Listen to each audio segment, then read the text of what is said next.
talking to you about the labyrinth metaphor, and just having a little conversation, kind of like how the Greeks used to express their wisdom, or something, I don't know, some squirrel outside.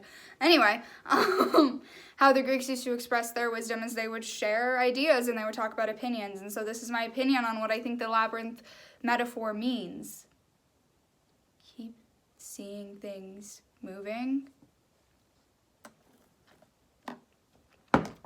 Anyway, for those of you who don't know who I am, or why I'm even remotely interested in talking about the labyrinth, is because I'm Greek. I'm part Greek, if you couldn't tell by my name. And I am Kastalia Theo. That's my name. And I'm the Golden Lightworker, and I do a bunch of stuff like this, so if you're interested in just some Lightworker wisdom and conversation, go ahead and like and subscribe and hit the notification bell and check out my Instagram, Kastalia.nova.theo. The link thingy should be on the channel page. I know I linked it on the banner, so it should be there.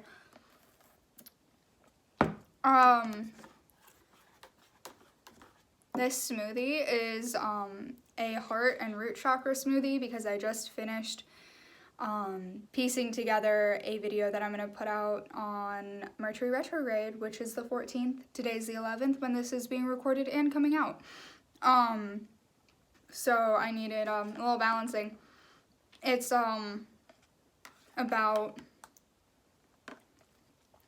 my experience with a narcissistic abuser. So it's a whole different shift in tone. So I needed some natural balancing because this metaphor is really all about finding your soul. If you don't know the story, my gosh, kiwi seeds, they're like, don't know the story, I'm gonna just tell you based on my memory because it's been a minute and I can't seem to find the book that has a story in it. I know that I think I only have like one Greek mythology book left. Like, I had so many of them because I studied it when I was a kid, like religiously.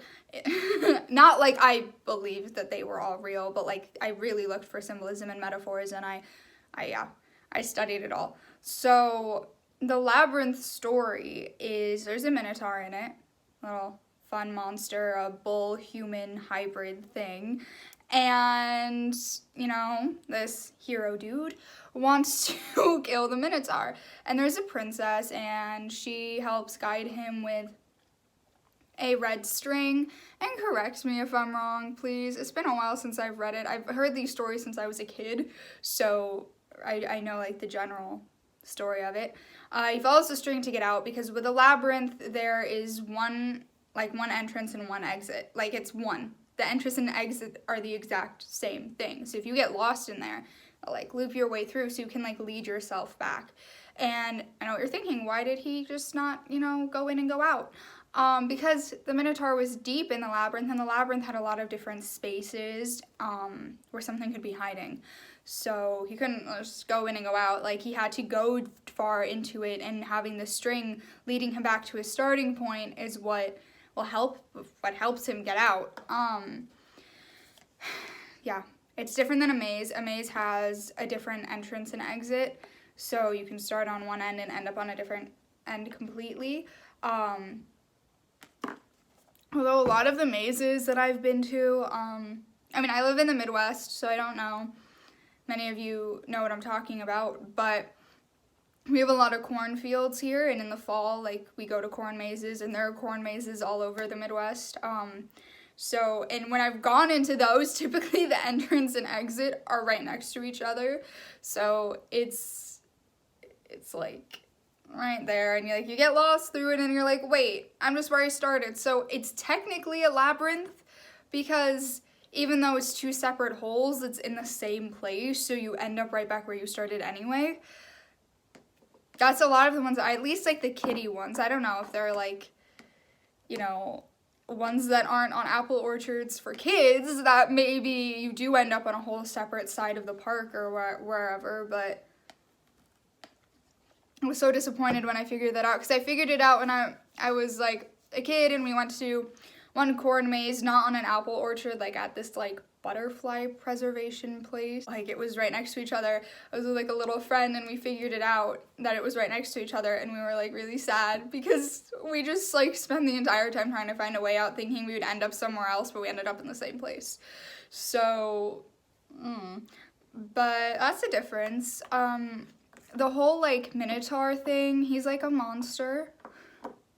And if you've like ever read, like, I feel like he's the one where it's like, you know, he's a part of the labyrinth, like, he'll kill you, but, you know, he's not like Medusa that everybody talks about all the time, and it's like wildly talked about, or like the centaurs, the half horses, which are not just in the mythology, but like they're used in Harry Potter, and the half goat thing, the satyrs, they are found in, I know in Narnia, they're in Narnia, too, so like they spread across, but the only other place I've seen the Minotaur in, other than Percy Jackson, which is based on the Greek mythology, is the Legacies, like the Vampire Diaries spinoff, which is part of, like, I decided to rewatch it to look and see what monsters and things were in it, maybe to try and find like some symbolism, because it's like that's why I did not watch it for the plot. I watched it to see what ones came up, to look for something to talk about, some metaphors to talk about.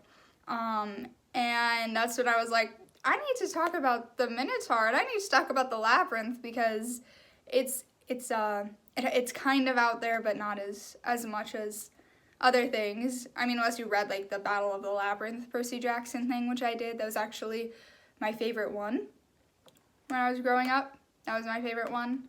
Anyway, sometimes I get distracted because I'm not scripted out, so I'm just talking as I talk, rambling a little bit. If you listen to my podcast, you know that's kind of how I am.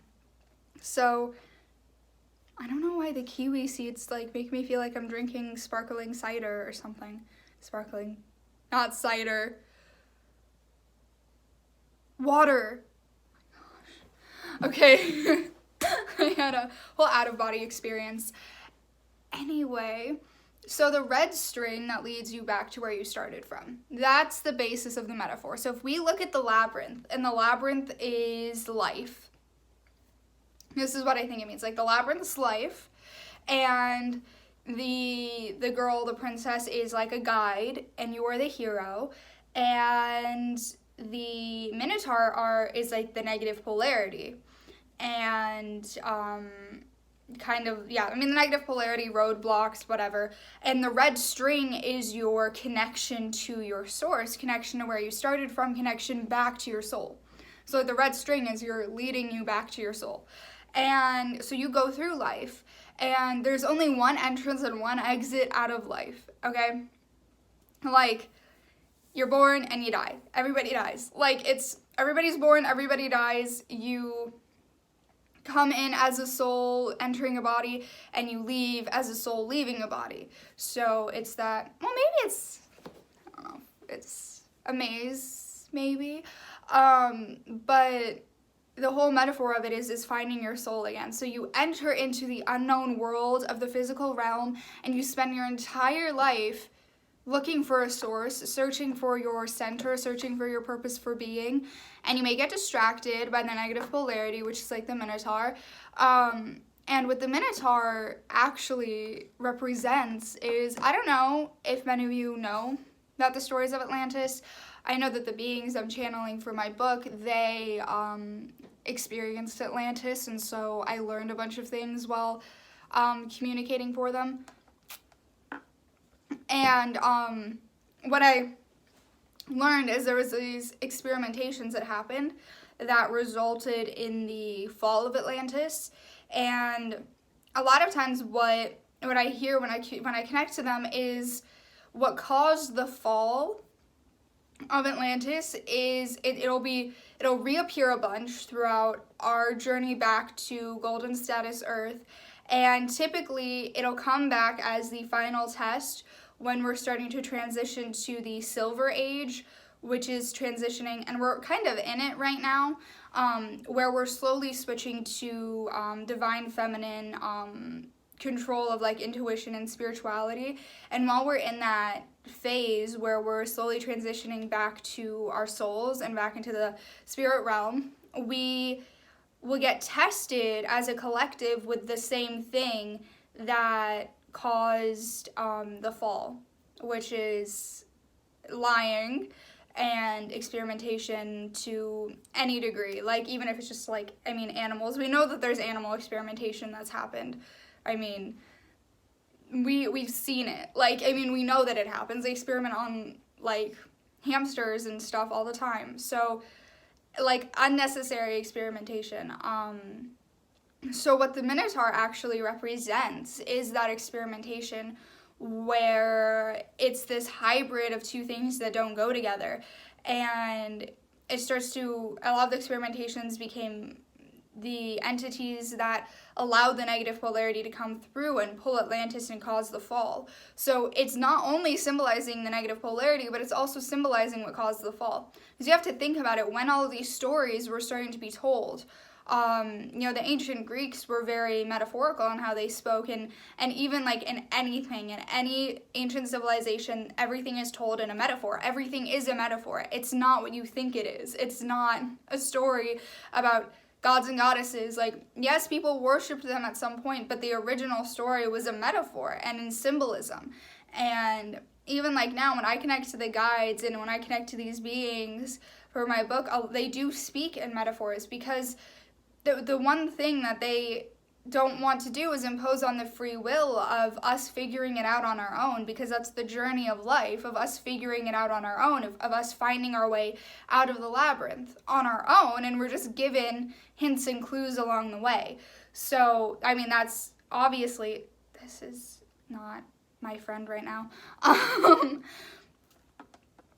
It's obviously like right there in front of you that there's a deeper metaphor within the metaphor.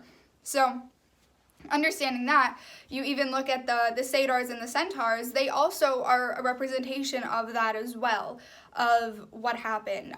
Even stories of like possession, of like demonic possession, are also stories of like negative entities. I mean, for the most part, I would say like more in the past, like in mythology and in ancient folklore, more so than stories now. But like stuff from then, like way in the past, of possession and demonic possession, of like, are essentially them telling us all in the future that negative entities came and tried to take control of things, and also your lower self trying to take control as well. So it's all there right in front of you. That's the Minotaur in its own right. I always do, like, the Minotaur was always funky to me, because just something about it, it felt unnatural, but there was something about the fact that the top half of it was an animal and the bottom half was human. Like, it had a human, if I'm remembering correctly, like top half bull, bottom half human. So that's what was always so weird to me, because I think when you look at it with the human face, you can easily like be okay with it. You kind of forget that they have another animal half, and because in a lot of stories they're told as like benevolent beings, these satyrs and centaurs. So when it comes to the Minotaur, he's told as a monster, and the face is a beast. It's the face of a beast. So that's why it was always so strange to me when I heard those stories, because I would think, why doesn't it have a bottom half bull like the satyr and centaur have a bottom half horse and goat? So that always stood out. That's what always drew my attention to the Labyrinth story, was that symbol of the Minotaur. The red string, when we're looking at the 3D chakras, red is the color of the root chakra. As you like transition, the colors will change. But when I like speak to the collective, I tend to use just the basic colors that you know. Red is root, and the red root like is leading you back home. I'm just gonna take this out.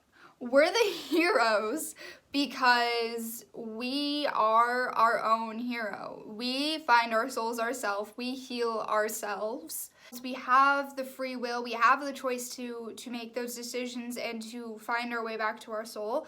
We're the main character in our own labyrinth, in our own worlds, and taking that main character role in your own life and stepping up for yourself and choosing to follow the red string back to your center is all your choice.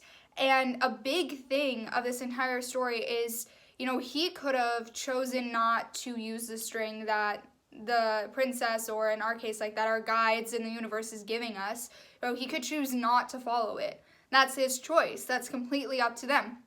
He could say, like, I'm just going to go in there by myself. I'm not going to have any help or any support finding my way back to my center, and you can get lost or, you know, whatever. It's all up to you. But a big thing that this story is also telling is choice. Like, he could have chosen a completely different path to find his way out. I mean, you can do it in so many different ways. That's why, you know, choice is such a big thing that the metaphysical gives us, that our spirit guides give us. I mean, we as souls choose to come to earth, and we choose how to live our life. Every decision we make, every turn we make in the labyrinth helps us, it either helps or hinders us on our way back to our soul, and it plays a huge role in our soul development.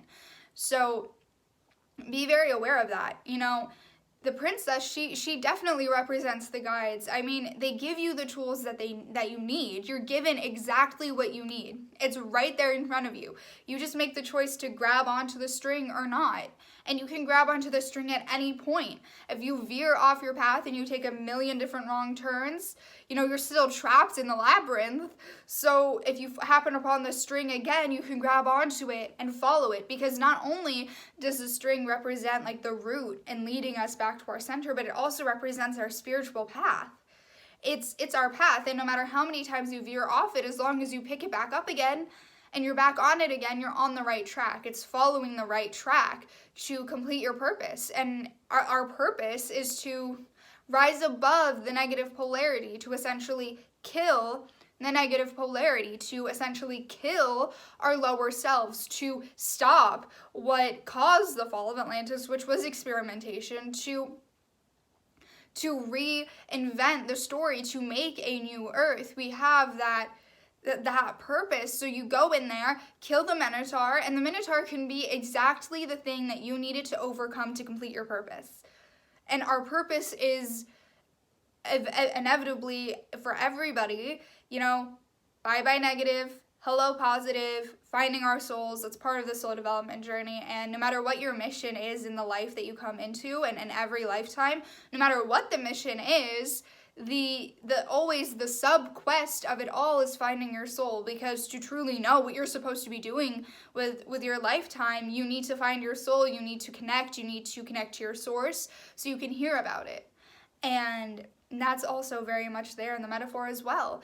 It's really, you know, deep when you think of it. With the labyrinth, I feel like that's kind of all she wrote with that, but it can be applied to like a situation. Like, even the Minotaur is just it's the roadblock, it's the hindering thing, and it's so right there. Like, for me, because I'm going to talk about this for the Mercury retrograde, so here's like a little sneak peek. I think like one of my Minotaurs, I think we have multiple Minotaurs in our lifetime in the labyrinth.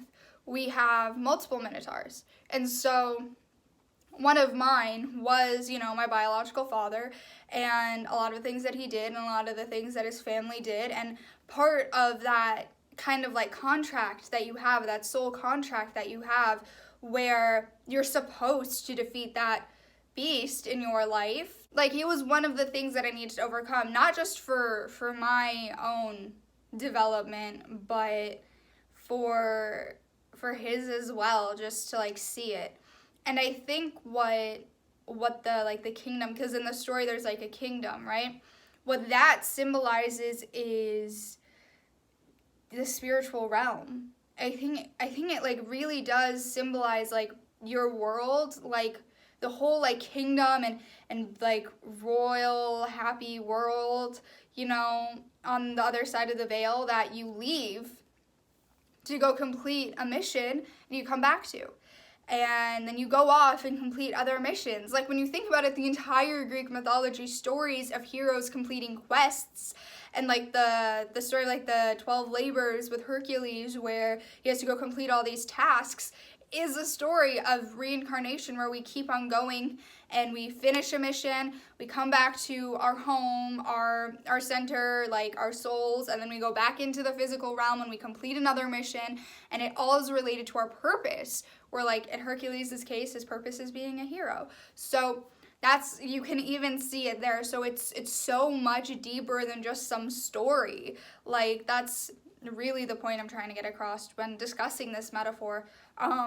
Because what a lot of times when it's described as this dark place, the labyrinth, like there is no light. And the only thing you have is that red string. You have that string, that rope pulling you back, because you have to go and find the light. The light is your soul. So you're going to be trapped in the negative polarity before you get to the positive one. You know, you're going to have to fight through it all, and it may seem dull and dark and there's no hope, but you'll get there, and it'll start to seem brighter the closer that you get to the light, the closer that you get to the golden sunshine. The closer you get to your soul, it'll seem brighter. It'll get brighter. And yeah, I think that whole thing is a metaphor for leaving the negativity behind, because when we enter into this realm, into the physical realm, we're entering into a realm with a negative polarity. Because when we exist as souls beforehand, we have only positive. When we come into the physical, we're in a realm that has a polarity.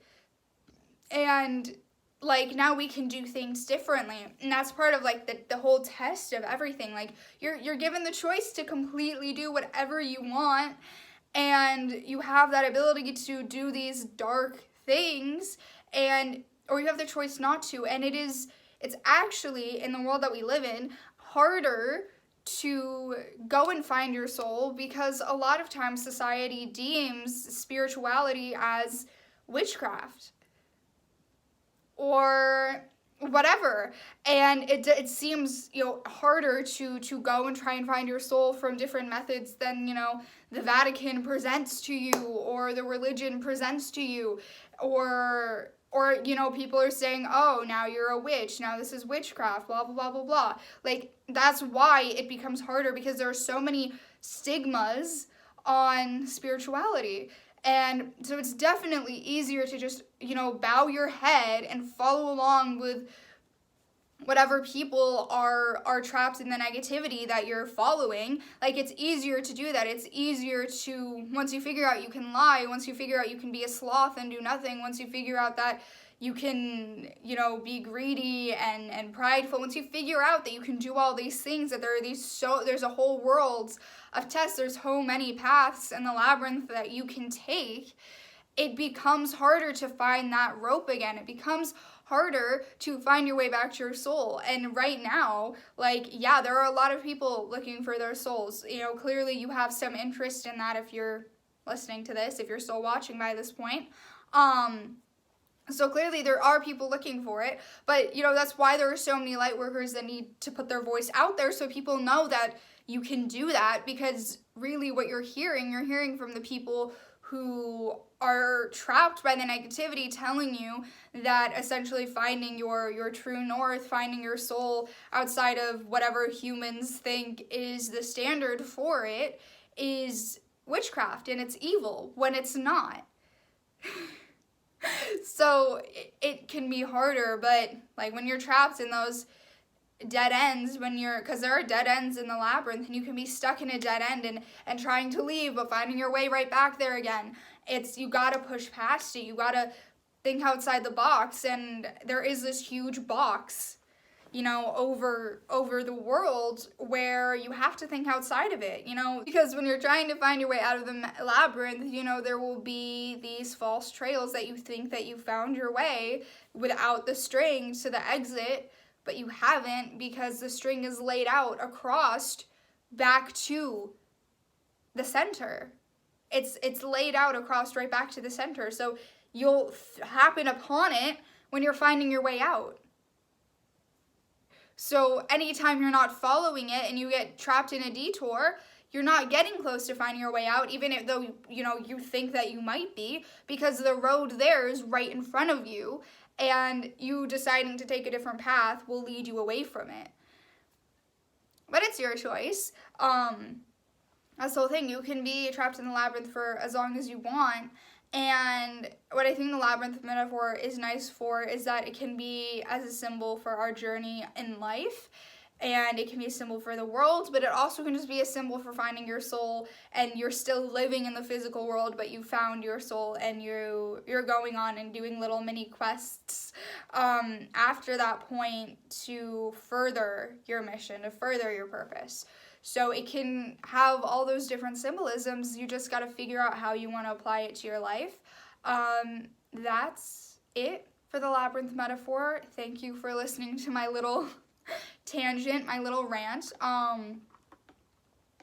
If you know how to drain kiwi seeds from smoothies, because I had to like take a little break because I almost started choking on them, let me know.